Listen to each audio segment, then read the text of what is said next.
Welcome to target 190 IAS academy. நம்ம இன்றைக்கி என்ன பார்க்க போகிறோம் அப்படின்னா சயின்ஸில் 4th unit. The topic name is atomic structure. So நம்ம இந்த லெசன் என்னென்னலாம் பார்க்க போகிறோம் அப்படிங்கிறது பார்க்கலாம். Learning objectives: to know the structure of an atom, to know the position of the subatomic particle, understand and compare the properties of subatomic particles, to understand the term atomic number and mass number, to calculate the number of protons, electrons and neutrons in the atom from the symbols in the periodic table, to understand the term valency. So இதில் ஆட்டம்னா என்ன, மாலிகுல்ஸ்னால் என்ன ப்ரோட்டானா என்ன, நியூட்ரானா என்ன, நியூக்ளியஸ்னா என்ன அப்படிங்கிற பற்றி இந்த லெசனில் பார்க்க போகிறோம். ஸோ இங்கே ஒரு டயக்ராமிக் ரெப்ரசன்டேஷன் கொடுத்துருக்காங்க. ஒரு மேட்டர், ஒரு பார்ட்டிக்கல், ஒரு திங்ஸ் அப்படியே எடுத்துக்கிறோம். ஃபார் எக்ஸாம்பிள் ஒரு பென்சில் எடுத்துக்கிறோம். அது வந்து ஒரு மேட்டர் நம்ம கன்சிடர் பண்ணுவோம். அதுக்கப்புறம் வந்து அந்த பென்சில் வந்து ஏதாவது மேடப் ஆஃப் ஆகிருக்கு, அது வந்து மாலிகுல். அந்த மாலிகுல் வந்து சின்ன சின்ன ஆட்டம்ஸாக இருந்தால் தான் அந்த ஆட்டம் வந்து மாலிகுலாக வந்து ஃபார்ம் ஆகும். அந்த ஆட்டம் வந்து எலக்ட்ரான்ஸ் அண்ட் அட்டாமிக் நியூக்ளியஸ்னால ஃபார்ம் ஆகுது. அந்த அட்டாமிக் நியூக்ளியஸ் வந்து சப்டிவைடாக ப்ரோட்டானையும் நியூட்ரானும் இருந்தால் மட்டும்தான் அந்த அட்டாமிக் நியூக்ளியஸே ஃபார்ம் ஆகும்னு சொல்கிறாங்க. அதுக்கப்புறம் குவாட்ரான், குவாட்ரப், ஸ்ட்ரிங்ஸ், இந்த மாதிரி டிஃப்ரெண்ட் டைப்ஸ் ஆஃப் செக்டார்ஸில் ஒரு மேட்டர், ஒரு திங்ஸ் வந்து ஃபார்ம் ஆகிருக்கு. இது வந்து யூஸ்ஃபுல்லாக இருக்குது. ஸோ இது எப்படியெல்லாம் வந்து அரேஞ்ச் ஆகிருக்கு அப்படின்னு சொல்லி நம்ம அடுத்தது பார்க்கலாம். So introduction. In the last chapter we have studied anything around us is matter and made up of molecules. The molecules are combinations of atoms or different elements of the same element. நம்ம முன்னாடி லெசன்லேயே பார்த்தோம், எல்லா மேட்டருமே வந்து மாலிகுல்ஸ்னால ஆகப்பட்டது. So அந்த மாலிகுல்ஸை ஆட்டம்ஸால் made up of ஆயிருக்கு அப்படின்னு சொல்லி பார்த்துருக்கோம். ஸோ சின்ன ஆக்டிவிட்டி மேலே கொடுத்துருக்கேன், நமக்கு அது இம்பார்ட்டன்ட் கிடையாது. நெக்ஸ்ட் பார்க்கலாம். How small is an atom. Atom வந்து எந்த அளவுக்கு ஸ்மாலாக இருக்குது அப்படின்னு சொல்லி கேட்குறாங்க. An atom is 1,000 times smaller than the thickest human hair. It's an average diameter of 0.00000000001 meter of 1 × 10⁻⁹ meter. To understand atom size with the familiar things we know now, let us find what is the size of the pencil, red blood cells, virus and dust particles. So இங்கே பார்த்தீங்கன்னா ஒரு ஆட்டம் அப்படிங்கிறது எவ்வளோ சின்னதாக இருக்குது அப்படின்னு சொல்லியிருக்காங்க. ஒரு திக்கஸ்ட்டு, ஒரு ஸ்ட்ராங்காக திக்கஸ்டான ஒரு ஹியூமன் ஹேர்லேருந்து 1000 டைம்ஸ் சின்னது அப்படின்னு சொல்கிறாங்க. அதுக்கு தான் வந்து 1 × 10⁻⁹ அப்படின்னு சொல்கிறாங்க. ஸோ சைஸ் ஆஃப் த ஆட்டம் சொல்லி நம்ம கேட்டோன்னா 1 × 10⁻⁻9 அப்படின்னு நம்ம வந்து கன்சிடர் பண்ணிக்கலாம். ஸோ ஆட்டமை வந்து எப்படி வந்து எவல்யூட் பண்ணாங்க, எப்படி வந்து ஒரு சின்ன ஒரு ஐடியாவிலேருந்து எவல்யூட் ஆச்சு அப்படின்னு சொல்லி பார்க்கலாம். Many scientists have studied the structure of the atom and understand the theories about it. The theories proposed by Dalton, Thomson and Rutherford are given below. Dalton atomic theory. So இந்த ஆட்டம் அப்படிங்கிற ஒரு விஷயம் வந்துட்டு ஒருத்தால் மட்டும் டிஸ்கவர் பண்ணப்பட்டதில்லை. ஸோ டிஃப்ரெண்ட் சயின்டிஸ்ட் அவங்கவுங்க பீரியட்லேயும் அவங்கவுங்க தியரிஸை வந்து உருவாக்கி அதிலிருந்து பெஸ்ட் தியரிஸை எடுத்து காம்பினேஷன் பண்ணி தான் நம்ம இப்போ வந்து அதை வந்து கன்சிடர் பண்ணிகிட்டு இருக்கோம். ஸோ ஃபஸ்ட்டு பார்த்தோம்னா டால்டன், அதுக்கப்புறம் தாம்சன், ரூதர்ஃபோர்ட் அப்படிங்கிற 3 சயின்டிஸ்ட் வந்து இதில் வந்து ரொம்ப இம்பார்ட்டண்ட்டாக வந்து ப்ளே பண்ணுறாங்க. So Dalton atomic theory. So John Dalton proposed atomic theory in the year 1808. He proposed that matter consists of very small particles which is named atom. An atom is the smallest indivisible particle. It is spherical in shape. His theory does not propose anything about the positive and the negative charges of an atom. So இவர் Dalton theory என்ன சொல்லுதுன்னு பார்த்தோம்னா, ஒரு matter அப்படிங்கிறது ஆட்டம்னால தான் made up of ஆயிருக்குன்னு சொல்லியிருக்காரு.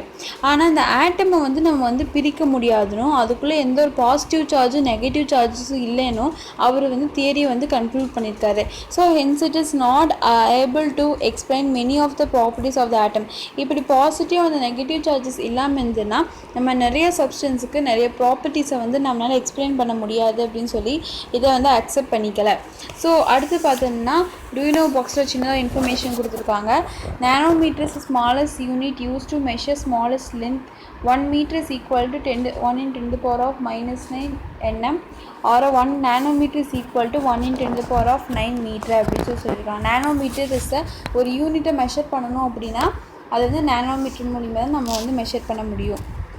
So அடுத்து பார்த்தோன்னா கீழே வந்து ஒரு 5 திங்ஸோட சைஸஸ் கொடுத்துருக்காங்க. ஸோ பென்சில் பார்த்தீங்கன்னா 1×10⁻² மீட்டர், ரெட் பிளட் செல்ஸ் பார்த்தீங்கன்னா 1×10⁻4 metre, virus 1×10⁻6 metre, dust particles 1×10⁻7 metre, atom 1×10⁻10 metre அப்படின்னு சொல்லியிருக்காங்க. அடுத்து பார்த்தோம்னா Thomson theory. In 1897, J.J. Thomson proposed a different theory. He compared an atom to the watermelon. So இவரும் நிறையா கருத்துக்கள் சொல்லியிருந்தாலும் கன்க்ளூடாக என்ன சொல்லியிருக்காருன்னு பார்த்தோம்னா, அவர் வந்து ஒரு வாட்டர்மெலன் எடுத்துக்கிறாரு. ஸோ வாட்டர்மெலன் எக்ஸாம்பிளை வச்சு ஆட்டம் வந்து எக்ஸ்பிளைன் பண்ணியிருக்காரு. His theory proposed that the atom has positively charged particle like the red part of the watermelon. So இவர் என்ன சொல்கிறாரு, ஆட்டம் அப்படிங்கிறது ஒரு வாட்டர்மெலன் மாதிரியும் அதுக்குள்ளே அந்த ரெட் கலரில் இருக்க பார்ட் வந்து பாசிட்டிவ் சார்ஜுனும் and its are embedded like the sheets negatively charge particles which is call electrons அப்படின்னு சொல்கிறாரு. ஸோ அந்த ரெட் பார்ட் வந்து பாசிட்டிவும் அந்த உள்ள எம்பார்டரான சீட்ஸை வந்து நெகட்டிவிட்டின்னு சொல்லியிருக்காரு. So according to this theory, as a positive negative charges are equal, the atoms as a whole does not have any resultant charge. So இவர் என்ன சொல்கிறாரு அப்படின்னா, நெகட்டிவ் அந்த பாசிட்டிவ் சார்ஜ் ஈக்குவலாக இருக்குது அப்படிங்கிற தியரியை வந்து இவர் கன்க்ளூட் பண்ணியிருக்காரு. ஸோ இது வந்து நமக்கு அந்தளவுக்கு ரிசல்ட் வராது. So Thomson greatest contribution for to prove by experimentation the existence of the negatively charged particles or the electrons in the atom. For this discovery he was awarded the Nobel Prize in 1906. Although this theory explained why atoms are neutral, it was an incomplete theory in the other ways. So இவர் என்ன சொல்லியிருக்காருன்னு பார்த்தோம்னா, ஆட்டம் வந்து positive and negative charges வந்து ஈக்குவலாக இருக்குது, அதனால் ஆட்டமும் வந்து it is a neutral particle அப்படிங்கிற ஒரு தியரியை வந்து அவர் சொல்லிட்டு போயிருக்காரு. ஸோ இதுக்காக அவர் நோபல் ப்ரைஸும் வாங்கியிருக்காரு, 1906 வந்து வாங்கியிருக்காரு. ஸோ இன்னுமே வந்துட்டு நிறையா இன்கம்ப்ளீட் தியரிஸ் நிறையாவே இருக்குது, அதெல்லாம் கன்சிடர் பண்ணிக்காமல் ஸோ நோபல் ப்ரைஸ் வந்து கொடுத்துருக்காங்க. Rutherford theory. There was a shortcoming in Thomson theory. Ernest Rutherford gave a better understanding. Ernest Rutherford conducted an experiment. He bombarded a very thin layer of gold with a positively charged alpha rays. So ஒரு பக்கம் வந்து ஒரு gold ஷீட்டை place பண்ணிவிட்டும் இன்னொரு பக்கம் வந்து alpha ரேஸை வந்து ஃபோர்ஸாக வந்து அப்ளை பண்ணுறாரு. He found the most of the rays which travel at the greater velocity passed through the gold sheet without encountering any obstacles. என்ன சொல்கிறாரு அப்படின்னு பார்த்தோம்னா, ஒரு பக்கம் வந்து கோல்ட் ஷீட்டை வந்துட்டு ப்ளேஸ் பண்ணிடுறாரு, இன்னொரு பக்கம் வந்து ஆல்ஃபா ரேஸ் வந்து அந்த கோல்ட் ஷீட் மேலே பாஸ் பண்ணி விடுறாரு. அப்படி பாஸ் பண்ணும்போது எல்லா ரேஸும் வந்து அங்கே போய் அப்சர்வ் ஆகிறது கிடையாது, பாஸ் ஆகி வர்றது கிடையாது. நிறையா ரேஸ் வந்துட்டு அந்த இதில் அப்டேக்கிளே இல்லைனா கூட அந்த இதில் வந்து நிறைய ரேஸ் வந்து திரும்பி வந்துடுது. A few are however turned back from the sheet. So ஷீட்லேருந்து நிறைய வந்து டேர்ன் ஓவர் ஆகி திரும்பி வந்துடுது. Rutherford considered this remarkable and Michaelis of his bullet had turned back after colliding with the tissue paper. Based on this experiment, Rutherford proposed his famous theory. In his opinion, the fact that most alpha particles passes through the gold sheet means that atom consists of many of the empty spaces. So இவர் என்ன சொல்லியிருக்காருன்னு பார்த்தோம்னா, இந்த எக்ஸ்பெரிமெண்ட்டை அவர் consider பண்ணி அவரோட theory சொல்கிறார். என்னென்னா, ஒரு ஆட்டமில் வந்து நிறைய வந்து எம்டி ஸ்பேஸும் இருக்குது அப்படின்னு சொல்கிறாரு. The part from which the positively charged particles are turned back is positively charged but very small in size as compared to the empty space. ஆனால் டோட்டலி அந்த ஆட்டமில் பார்த்தா நிறையா வந்து எம்டி ஸ்பேஸ் இருக்கிறதாகவும் பாசிட்டிவ் ஸ்பேஸஸ் வந்து கம்மியாக இருக்கிறதாகவும் அவரோட தியரி வந்து சொல்லியிருக்காரு. ஸோ இதுதான் வந்து ரூதர்ஃபோர்ட் தியரின்னு சொல்லி பார்க்குறோம். ஸோ இங்கே அவங்க வந்து ஒரு மாடல் மாதிரி கொடுத்துருக்காங்க. ஸோ ஒவ்வொருத்தரும் என்னென்ன பண்ணியிருக்காங்க. Stages of discoveries of the constitute of an atom, hard and the solid sphere, Dalton in year 1808, positively charge negative charge, இது ரெண்டுத்தையும் வந்து சொல்லியிருக்காரு தாம்சன். So Thomson model year 1897. அதுக்கப்புறம் பார்த்தா year 1977 Rutherford's model negatively charge electrons இருக்குது, empty space இருக்குது, positively charge nucleus இருக்குது. ஸோ இதுதான் நம்ம இப்போ கன்சிடர் பண்ணிகிட்டு இருக்கோம். எவல்யூஷன் நான் சொன்ன மாதிரி ஃபஸ்ட் டால்டன், அதுக்கப்புறம் ஜே தாம்சன் தியரி, ரூதர்ஃபோர்ட், ரூதர்ஃபோர்டுக்கு அப்புறம் போர் தியரி, அது எனர்ஜி லெவல் அது அப்படியே தான் எவல்யூஷனாக. ஆட்டம் ஃபஸ்ட்டு வந்து ஒரு சாலிட் ஸ்பியர் கண்டுபிடிச்சாங்க, அதுக்கப்புறம் பாசிட்டிவ் நெகட்டிவ், அதுக்கப்புறம் நியூக்ளியஸ், அதுக்கப்புறம் பார்த்தா எனர்ஜி லெவல்ஸ், அதுக்கப்புறம் எலக்ட்ரான்ஸ் வந்து எப்படி எலக்ட்ரான் க்ளவுட் மாடல் வந்துட்டு ஸ்காலஞ்சர் தியரி வந்து கண்டுபிடிச்சிருக்காங்க. ஸோ இது இப்படி தான் வந்து நம்மளோட ஆட்டம் வந்து எவல்யூஷன் ஆச்சுன்னு சொல்லி பார்க்குறோம். அதுக்கப்புறம் நெக்ஸ்ட் பார்த்தீங்கன்னா, from this references, Rutherford presented in his theory of the structure of the atom. For this theory, he was awarded the Nobel Prize for Chemistry. So இவரும் வந்துட்டு என்னென்னா கெமிஸ்ட்ரிக்காக நோபல் ப்ரைஸ் வந்து அவார்ட் பண்ணப்பட்டிருக்காரு. ஏன்னா இவர் வந்து நியூக்ளியஸை வந்து ஃபைண்ட் அவுட் பண்ணியிருக்காரு. Free space ஒன்று இருக்குது அப்படிங்கிற விஷயத்தையும் வந்து ஃபைண்ட் அவுட் பண்ணியிருக்கனால இவருக்கு வந்துட்டு நோபல் ப்ரைஸ் அவார்டு வந்துட்டு அவார்ட் பண்ணாங்க. இப்போ வந்து அவர் என்ன தியரிஸ் எல்லாம் ப்ரப்போஸ் பண்ண ஒரு 3 தியரி வந்து ப்ரப்போஸ் பண்ணியிருக்காரு. அது நம்ம என்னென்னு பார்க்கலாம். The nucleus at the center of the atom has a positively charged. Most of the mass of the atom is concentrated in the nucleus. So nucleus ஒரு மேலே டயக்ராம் கொடுத்துருக்காங்க பாருங்கள். ஒரு ஆட்டம் எடுத்துட்டிங்கன்னா நியூக்ளியஸ் வந்து சென்டர் பார்ட்டில் தான் இருக்கும். So it is a positive சார்ஜ்னு சொல்லிட்டாரு. அதுக்கப்புறம் நிறைய மாஸ், ஒரு ஆட்டமோட மொத்த அந்த வெயிட்டும் பார்த்திங்கன்னா அந்த மாஸும் பார்த்திங்கன்னா அந்த சென்டர் ஆஃப் த நியூக்ளியஸில் இருக்கும் அப்படின்னு சொல்லி சொல்கிறாரு. அதே போல் நெகட்டிவ்லி சார்ஜ் எலக்ட்ரான்ஸ் ரெவால்வ் அந்த நியூக்ளியஸ் இந்த ஸ்பெசிஃபிக் ஆர்பிட். ஸோ அதுக்கப்புறம் பார்த்தா நெகட்டிவ்லி எங்கே வந்து சுற்றிட்டு இருக்குன்னு பார்த்தீங்கன்னா அந்த நியூக்ளியஸை சுற்றி கொஞ்சம் ஸ்பேஸ் தள்ளி அந்த நெகட்டிவ்லி எலக்ட்ரான்ஸ் எல்லாம் வந்துட்டு மூவ் ஆகிட்டுருக்கும் அப்படின்னு சொல்கிறாரு. அது வந்து ஸ்பெசிஃபிக் ஆர்பிட், ரேண்டமாக சுற்றாமல் இன்னும் ஸ்பெசிஃபிக் ஆர்பிட் ஒரு லைனில் தான் வந்து கண்டிப்பாக அது வந்து ரெவல்யூட் ஆகும் அப்படின்னு சொல்கிறாரு. In comparison with the size of the atom the nucleus is very small. So ஆட்டமை கம்பேர் பண்ணும்போது nucleus is very very small அப்படின்னும் அவர் தியரியில் சொல்லியிருக்காரு. So you have around 7 billion atoms in our body, yet you replace about 98% of them every year. So நம்ம வந்துட்டு நம்மளோட உடம்புல வந்து டோட்டலி 7 billion ஆட்டம்ஸ் கிட்ட இருக்குது அப்படின்னு சொல்கிறாங்க. அதே போல் 98% வந்து நம்ம அடிக்கடி ரீப்ளேஸ் பண்ணிகிட்டு இருக்கோன்னு சொல்கிறாங்க. அதுக்கப்புறம் பார்த்திங்கன்னா இந்த subatomic particles. So subatomic பார்ட்டிகல்ஸ்னால் என்னென்னு பார்க்கலாம். ஸோ ஆட்டம்ஸ்க்கு கீழே என்னென்ன சப் அட்டாமிக் பார்ட்டிகல்ஸ் இருக்குதுன்னு பார்க்கலாம். So the discoveries made during the 20th century proved that the atoms of all the elements are made up of a smaller components, electron, proton and the neutron. So நம்ம 20th centuryல பார்த்தோம்னா எல்லாருமே வந்துட்டு proof பண்ணிட்டாங்க. So ஒரு particle எடுத்துட்டோன்னா அது வந்துட்டு electron, proton, நியூட்ரானால தான் made up of ஆயிருக்குன்னு சொல்லிட்டாங்க. So electron from hydrogen atom is no different from the electron of a carbon atom. In the same manner, protons and neutrons of all the elements also have a same characteristics. These particles that make up the atom of the subatomic particle. Subatomic particle இங்கே கொடுத்துருக்காங்க பாருங்கள். ஆட்டமை வந்து 3 வந்து நம்ம consider பண்ணிக்கலாம். Electrons, protons, neutrons. நம்ம அதை தான் வந்து சப்அட்டாமிக் பார்ட்டிகல்ஸ் அப்படின்னு சொல்கிறோம். ஸோ ப்ரோட்டான் அப்படின்னு என்னென்னா நம்ம முன்னாடியே சொன்ன மாதிரி it is a positively charge, it is nucleus எல்லாம் வந்து இது வந்து சுச்சுவேட் ஆகிருக்கும். அதுக்கப்புறம் பார்த்தீங்கன்னா it's positive charges of the same magnitude as it of electrons negative charge. So இதோட வெயிட் பார்த்திங்கன்னா எலக்ட்ரான்ஸ் எந்த அளவுக்கு இருக்கோ அந்தளவுக்கு வந்துட்டு இதோட வெயிட்டும் இருக்குன்னு சொல்லி சொல்கிறாங்க, மாஸ் இருக்கும் அப்படிங்கிறாங்க. அதுக்கப்புறம் பார்த்தோம்னா neutron is a inside the nucleus. Neutrons does not have any charge excepting hydrogen. The nuclei of the all the atoms contain neutrons. So நியூட்ரன்ஸ்ன்னு சொல்லி பார்த்தோம்னா அதுக்கு பாசிட்டிவும் கிடையாது, நெகட்டிவ் சார்ஜும் கிடையாது. இது வந்து நியூக்ளியஸ்குள்ளே இருக்குது. ஸோ ஹைட்ரஜனில் மட்டும் புரோட்டியம் இருக்கும், மற்ற எல்லாத்துலேயும் வந்துட்டு இது வந்து ஒரு நியூட்ரலான ஒரு பார்ட்டிக்கல் அப்படின்னு சொல்கிறாங்க. அடுத்து பார்த்தோம்னா electron. This is a negatively charge particles. Electrons revolve around the nucleus of the atom in a specific orbits. The mass of the atom is negligible as compared to that of a proton or a neutron. Hence the mass of an atom depend upon number of protons and neutrons in the nucleus. So electron சொல்லி பார்த்தா it is a negatively charged particles. இது வந்துட்டு நான் முன்னாடி சொன்ன மாதிரி நியூக்ளியஸை சுற்றி revolve ஆகிட்டு இருக்கும். ஸோ ஒரு ஆட்டமோட வெயிட் ஒரு மாஸ் அப்படின்னு எடுத்துக்கிட்டோம்னா எத்தனை ப்ரோட்டான்ஸ் இருக்குது, எத்தனை நியூட்ரான்ஸ் இருக்குது, அதை கன்சிடர் பண்ணி தான் ஒரு ஆட்டமோட மாஸ் வந்து நம்ம டிபெண்ட் பண்ணி அதோட மாஸ் வந்து நம்ம டிக்ளேர் பண்ண முடியும் அப்படின்னு சொல்கிறாங்க.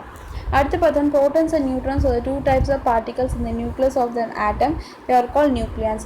So ப்ரோட்டான்ஸ் நியூட்ரான்ஸ் அப்படிங்கிற ரெண்டு ஒரு நியூக்ளியஸ்க்குள்ளே பார்த்தீங்கன்னா ப்ரோட்டான் நியூட்ரன் ரெண்டு பார்ட்டிக்கல் இருக்குது. ஸோ நம்ம அதை தான் நம்ம என்ன சேர்த்து சொல்கிறோம் பார்த்தா நியூக்ளியோன்ஸ் அப்படின்னு சொல்கிறோம். The total negative charge of all the electrons outside the nucleus is equal to the total positive charge in the nucleus. That makes the atom electrically neutral. So positive charge எந்த அளவுக்கு இருக்கோ நெகட்டிவ் சார்ஜும் அந்த அளவுக்கு இருக்கிறதுனால it is the atom makes a neutral thing அப்படின்னு சொல்கிறாங்க. So நியூட்ரலான விஷயம்னா அது வந்து ஸ்டேபிளாக இருக்குன்னு சொல்கிறாங்க. அடுத்து பார்த்தோம்னா நம்ம முன்னாடியே சொன்ன மாதிரி சார்ஜஸ் வந்து யார் டிஸ்கவர் பண்ணாங்க, சிம்பிள், அதுக்கான சிம்பிள் சார்ஜஸ் மாசஸ், அது எவ்வளோ வெயிட் எவ்வளோ இருக்குது அப்படின்னு சொல்லி பார்க்கலாம். ஸோ ப்ரோட்டான் பார்த்தோம்னா எர்னஸ்ட் ரூதர்ஃபோர்ட், சிம்பிள் பார்த்தீங்கன்னா P, charge +1, mass 1.6726 × 10⁻⁻27. Electron sir John Joseph Thomson, symbol E, charge -1, mass 9.1093 × 10⁻31. Neutron discover James Chadwick, symbol N, charge 0, mass 1.6749 × 10⁻23.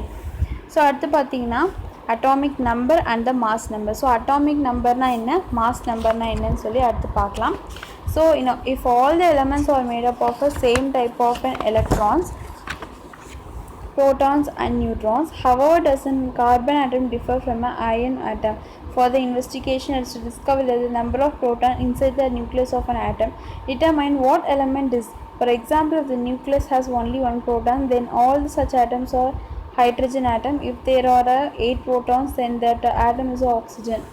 So இப்போ வந்துட்டு அட்டாமிக் நம்பர்னா என்ன, மாஸ் நம்பர்னா என்ன, ஸோ அதில் எவ்வளோ நியூக்ளியஸ், எவ்வளோ ப்ரோட்டான்ஸ் இருக்குது, எவ்வளோ நியூட்ரான்ஸ் இருக்குது, ஸோ அது எந்த அளவுக்கு மாஸ் இருக்குது, ஸோ இதை பற்றி நம்ம அடுத்து பார்க்க போகிறோம். Is structure of an atom same as structure of the solar system. It is similar to solar system. It has a core center called nucleus and paths called orbits around the nucleus. நம்ம எப்படி solar சிஸ்டத்தில் வந்து சன்னை வந்து நியூக்ளியஸாகவும் மித்த plans எல்லாம் revolve ஆகிட்டுருக்கோ அதே மாதிரி ஆட்டம் nucleus அப்படிங்கிற பார்ட் சென்டராகவும் அதை சுற்றி வந்து நிறைய பார்ட்டிகல்ஸ் ரெவால்வ் ஆகிறதாகவும் நம்ம கன்சிடர் பண்ணிக்கலாம். நம்ம அதை வந்து ஆர்பிட் அப்படின்னு சொல்கிறோம். So atomic number, the number of electrons or protons in an atom is called atomic number. So ஒரு ஆட்டமில் எவ்வளோ எலக்ட்ரான்ஸ், நம்பர் ஆஃப் எலக்ட்ரான்ஸ் எத்தனை இருக்குது, நம்பர் ஆஃப் ப்ரோட்டான்ஸ் எவ்வளோ இருக்குதுன்னு கன்சிடர் பண்ணி அதை நம்ம கால்குலேட் பண்ணுறதுக்கு பேர் atomic number. It is represented by the letter Z. If we know the atomic number of an atom we know the number of electrons protons in it. So நம்ம சிம்பிளாக சொன்ன பார்த்தோம்னா எவ்வளோ பாசிட்டிவ் இருக்குது எவ்வளோ நெகட்டிவ் இருக்குதுன்னு நம்ம கன்சிடர் பண்ணி அதை கால்குலேட் பண்ணுறதுக்கு பேர் தான் அட்டாமிக் நம்பர் அப்படின்னு சொல்கிறாங்க. ஸோ நம்ம இந்த டயக்ராமை பார்த்தாலே தெரியும். Look at the figures. The hydrogen nucleus has a one proton around which revolves one electron. It means that its atomic number Z is equal to 1. So positive ஒன்று இருக்குது, electrons negative ஒன்று இருக்குது. So அதனால் வந்துட்டு இதோட atomic number பார்த்தா 1. இந்த ஹீலியத்தில் பார்த்தீங்கன்னா in the helium atom there are 2 protons and 2 electrons in orbit around the nucleus. So இங்கே பார்த்தீங்கன்னா 2 ப்ரோட்டான் 2 எலக்ட்ரான் ரெண்டும் இருக்கிறதுனால the atomic number வந்து 2ன்னு சொல்கிறாங்க. அதே மாதிரி look at the atomic structure of oxygen shown in the figure. What's the atomic number? So நம்ம முன்னாடி சொன்ன மாதிரி இங்கே எவ்வளோ இருக்குது அப்படின்னு சொல்லி பார்க்கலாம் ஆக்சிஜனில். So if the atomic number of a carbon is Z, try yourself அடுத்து கொடுத்துருக்காங்க பாருங்கள். If the atomic number of the carbon is equal to Z, what is the number of the electron revolving in an atom? நமக்கு சின்ன ஒரு activity மாதிரி கொடுத்துருக்காங்க. So எவ்வளோ protons இருக்கோ அந்தளவுக்கு எலக்ட்ரான்ஸும் இருக்குது அப்படின்னு சொல்கிறாங்க. So it is the atomic number. So அது எவ்வளோ இருக்குதுன்னு கவுண்டிங் பண்ணோன்னா நம்மளுக்கு வந்து அட்டாமிக் நம்பர் வந்து கிடச்சிரும். ஸோ அடுத்து பார்த்தோம்னா அட்டாமிக் மாஸ் ஆர் மாஸ் நம்பருன்னு சொல்லலாம். We have seen that the mass of the atom is considered in its nucleus. From this we can get the atomic mass number. Mass number is equal to the sum of the number of the protons and the neutrons in the nucleus. Atomic mass or a mass number is equal to number of protons and the number of neutrons. So எத்தனை protons இருக்குது ஒரு ஆட்டமில், எத்தனை protons இருக்குது எத்தனை neutrons இருக்குது அப்படின்னு நான் consider பண்ணால் அதுக்கு பேர் தான் மாஸ் நம்பர் அப்படின்னு சொல்கிறேன். நான் முன்னாடியே சொன்ன மாதிரி ஒரு ஆட்டமில் சென்ட்ரல் பார்ட்டில் தான் வந்துட்டு அதோட எல்லா மாஸும் இருக்கும் அப்படின்னு சொல்லியிருக்கேன். So if the lithium atom consist 3 protons and 4 neutrons, its atomic number is 3 + 4 is equal to 7. உள்ளே வந்து ஒரு ப்ரோட்டானும் நியூட்ரான் எவ்வளோ இருக்குதுன்னு கன்சிடர் பண்ணி அதை கால்குலேட் பண்ணி எடுத்தோன்னா அதுக்கு பேர் தான் மாஸ் நம்பர். அடுத்து பார்த்தோம்னா ஒரு சின்ன ஆக்டிவிட்டியுமே கொடுத்துருக்காங்க. நமக்கு அது அந்தளவுக்கு இம்பார்ட்டன்ட் கிடையாது. அடுத்து பார்த்தோம்னா சிம்பிள் பற்றி பார்க்கலாம். when writing the symbol of an elements, its atomic number and the mass number are also written. For example, the symbols of hydrogen, carbon, oxygen are written as H11, 6C612, O816 respectively. All the elements in the periodic table have the following combinations of the protons, electrons and the neutrons. So இங்கே வந்துட்டு எவ்வளோ neutrons இருக்குது, எவ்வளோ protons இருக்குதுன்னு consider பண்ணி அந்த atomic நம்பரையும் mass நம்பரையும் தான் வந்து எழுதிக்குவாங்க. ஸோ கீழே பார்த்திங்கன்னா அட்டாமிக் நம்பரையும், மேலே பார்த்திங்கன்னா மாஸ் நம்பரையும் எழுதுவாங்க. இப்படி தான் நம்ம கன்சிடர் பண்ணி எழுதிக்கணும். ஸோ கீழே பார்த்திங்கன்னா அட்டாமிக் நம்பர், எப்போவுமே மேலே தான் மாஸ் நம்பராக நம்ம வந்து எழுதணும், மாற்றி எழுதக்கூடாது. ஸோ அடுத்து பார்த்திங்கன்னா elements, carbon symbol C612, number of protons, electrons, neutrons, C6p, 6e, 6n. Beryllium B412, 4p, 4e, 5n. Nitrogen Be7, 14, 7p, 7e, 7n. Boron B511, 5p, 5e, 6n. So ஐசோடோப்ஸ்னால் என்ன, ஐசோபார்ஸ் அப்படின்னா என்ன அடுத்து பார்க்கலாம். ஸோ ஐசோடோப்ஸ்னால் atoms of the same element can have a different number of neutrons. Such atoms will the same atomic number but different mass number. So ஒரே மாதிரியான எலமெண்ட்டுக்கு atomic number வந்துட்டு ஒரே மாதிரியாகவும் மாஸ் நம்பர் வந்து வேரியாகவும் இருந்தது அப்படின்னா அது பேர் ஐசோடோப்ஸ். ஸோ அங்கே என்ன சொல்லியிருக்காங்க பார்த்தோம்னா atomic number same atomic number but different mass number. For example hydrogen has 3 isotopes, deuterium and tritium. So எல்லாமே வந்து ஹைட்ரஜன் தான். ஹைட்ரஜனில் வந்துட்டு ஒரே ஒரு மாஸ் பார்த்திங்கன்னா இங்கே வந்து ஒரு மாஸ் இருக்குது, இங்கே பார்த்தீங்கன்னா 2, இங்கே 3. ஸோ ஹைட்ரஜன் தான், ஆனால் எல்லாமே ஹைட்ரஜன் தான். ஹைட்ரஜன், டியூட்டியம், ட்ரைட்டியம். ஸோ அதோட மாஸ் பார்த்திங்கன்னா இன்க்ரீஸ் ஆகிட்டே போயிருக்கு. அந்த அட்டாமிக் நம்பர் வந்து ஒரே மாதிரி தான் இருக்குது. ஸோ நம்ம இதை நம்ம என்ன சொல்கிறோம்னா ஐசோடோப்ஸ் அப்படின்னு சொல்கிறோம். ஐசோபார்ஸ் அப்படின்னு பார்த்தோம்னா atoms that have the same mass number but different atomic number. நம்மளுடைய சொன்ன மாதிரி அதுக்கு ஆப்போசிட், ஐசோடோப்ஸ்க்கு ஆப்போசிட்டாக இருக்குது ஐசோபார்ஸ். அதுக்கு எக்ஸாம்பிள் பார்த்தோம்னா கால்சியம் 40, அரகன் 40. ஸோ அதோட அட்டாமிக் நம்பர் பார்த்திங்கன்னா டிஃப்ரெண்ட்டாக இருக்கும், ஆனால் மாஸ் நம்பர் பார்த்திங்கன்னா ஒரே மாதிரியான மாஸ் நம்பர் கொடுக்கும். ஸோ அதுக்கு பேர் தான் ஐசோபார்ஸ் அப்படின்னு சொல்கிறாங்க. ஸோ அடுத்து பார்த்திங்கன்னா சில அட்டாமிக் நம்பர் ப்ரோட்டான்ஸ் எவ்வளோ, நியூட்ரன்ஸ் எவ்வளோ கொடுத்துருக்காங்க. ஸோ ஹைட்ரஜன் பார்த்திங்கன்னா H atomic number 1, proton 1, neutron 0, mass number 1.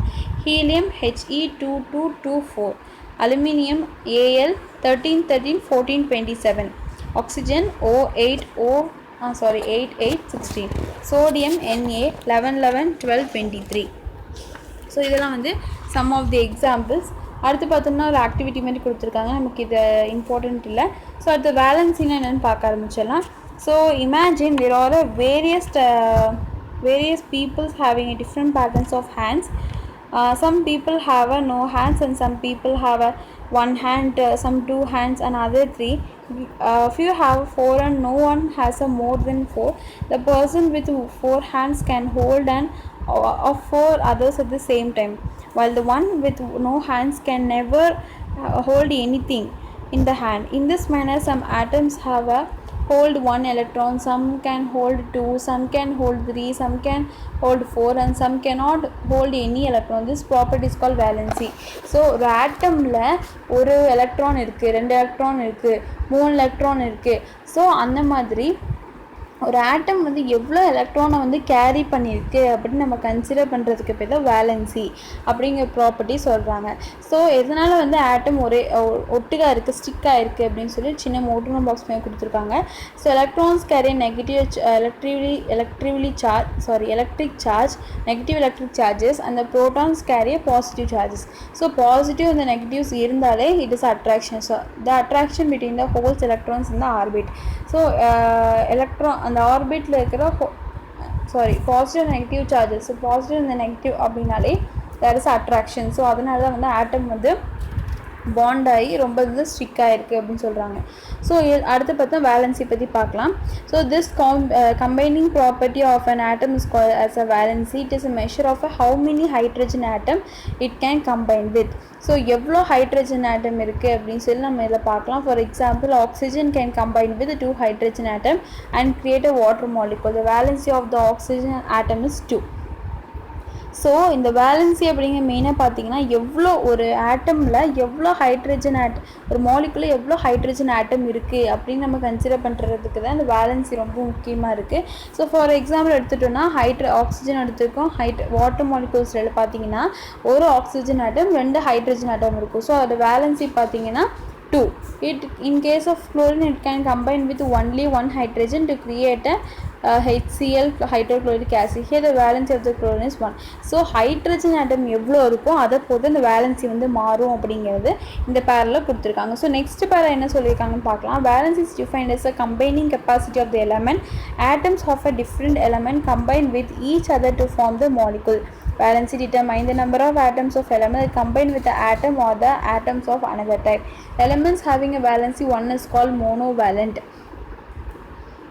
So ஒரு நம்ம வேலன்சி அப்படிங்கிற கான்செப்ட் எடுத்துகிட்டோன்னு பார்த்தோம்னா எலிமெண்ட்டில் அந்த எலிமெண்ட் இப்போ பார்த்தீங்கன்னா ஹைட்ரஜன் ஒரு குளோரின் அப்படின்னு எடுத்துக்கிட்டோம்னா அதில் ஒரே ஒரு ஹைட்ரஜன் ஆட்டம் தான் இருக்கும். ஸோ அந்த ஹைட்ரஜன் ஆட்டம் ஒன்று இருந்தது அப்படின்னா அந்த எலமெண்ட் ஹேவிங் த வேலன்சி 1.